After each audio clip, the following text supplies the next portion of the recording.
আজ আমরা তৈরি করব ডিমের চপ। তার জন্য প্রথমে আলু সিদ্ধ করে নিয়েছি, ওর মধ্যে দিয়েছি জিরে গুঁড়ো, লঙ্কা গুঁড়ো আর নুন স্বাদ অনুসারে। একটু গরম মশলা দিচ্ছি, অল্প পরিমাণ একটু চিকেন মশলা দিয়েছি। আমরা সব এধারে তাওয়া চাপিয়েছি, তাওয়ার মধ্যে একটু সর্ষে তেল দেবো। সর্ষে তেলটা একটু গরম হোক হালকা করে, ওর মধ্যে একটু মেথি পাতা দেবো টেস্ট বাড়ানোর জন্য।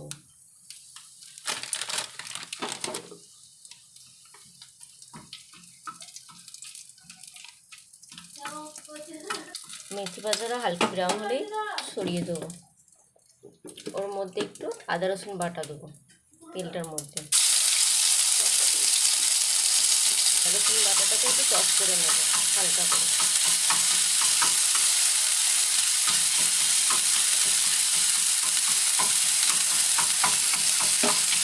গ্যাসটা অফ করে দেবো। এবার সব এরপর আলুর মধ্যে দিয়ে দেবো মেথি পাতা, আদা রসুন বাটা। আমরা আগে থেকেই ডিমগুলো সিদ্ধ করে রেখেছি এবং দু অর্ধেক করে খোলা ছাড়িয়ে দু অর্ধেক করে রেখে দিয়েছি। এরপর কর্নফ্লাওয়ার একটু জল দিয়ে গুলে নিয়েছি অল্প পরিমাণ। আলুটা এরকম করে গোল করে নিয়ে ডিমটা এর মধ্যে দিয়ে তারপরে আলুটা ভালো করে দিয়ে একদম গোল করে দিতে হবে। এরকম করে এরতে ডিপ করে আস্তে করে লেড়ো গুঁড়িতে দিয়ে লেড়ো গুঁড়িটা আমরা মুড়ে দেবো লেড়ো গুঁড়িতে।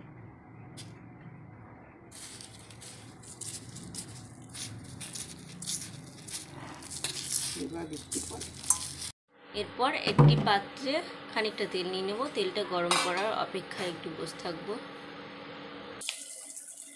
এরপর একটা একটা করে দিয়ে দেবো তেলের মধ্যে।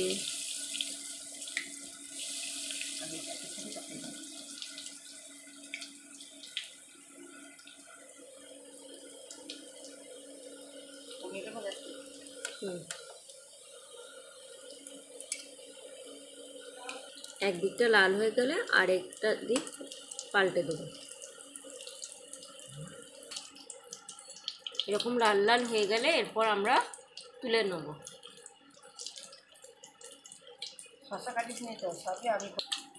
এরপর আমরা তুলে নেব।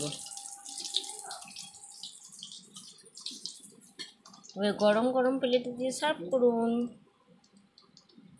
এরপর প্লেটে দিয়ে শসা কুচো, পেঁয়াজ কুচো এবং সস দিয়ে পরিবেশন করুন।